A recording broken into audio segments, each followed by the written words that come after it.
Yun.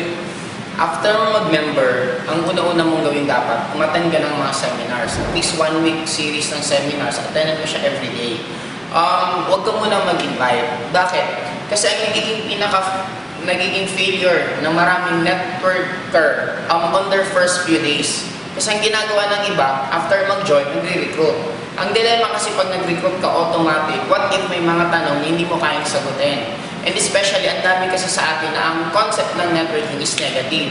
Ang nagiging dilemma, kaya maraming ibang nag-quit on their first few days, kasi ang nangyayari nga, nag-recruit. Tinanong nung ni-recruit, automatic hindi niya masagot. Nung hindi niya masagot, magsasabi siya, ang hirap pala ng networking, kaya ayaw ko na lang mag-networking kasi ang hirap mag-recruit. Pero take note, kung naalala po natin, nag-aaral nga tayo ng elementary, high school, college.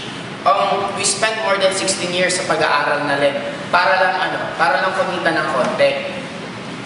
Sa trabaho nga nag-aral ka, graduate ka. After mong graduate, natanggap ka sa work. Hindi naman automatic na nag-work ka na, pagkatanggap sa'yo, hindi ka na tinuruan. Nagkaroon ka pa rin ng a few days or 1 week, 2 weeks na tinuturuan ka.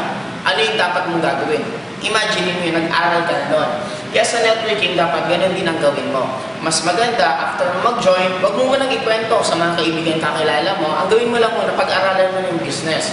The moment medyo marunong ka na, that's the time na pwede mo nang ikwento sa kanila. Or pag hindi mo talaga kayang pigilan ng sarili mo, kung meron kang ibang iimbitahan, mas maganda, huwag ka munang mag-explain. Huwag yung sabihin networking, huwag sabihin may bayad. Automatic, i-invite mo lang sila, tapos magpa-assist ka na lang sa apply mo na para pwede kang maturuan kung ano dapat gagawin. Or pwede yung apply mo na mismo ang sasagot. Yun ang mas magiging mababawasan ang rate ng mag-quit. Kasi maraming nag-quit, hindi naman dahil sa mahirap, mali lang yung pinakaunang ginawa. Yun nga, ang ginawa agad, nag-recruit. Nang dapat mong gawin, attend ka muna ng seminar, pag-aralan mo yung business, pag the moment marunong ka na, saka ka na mag-recruit.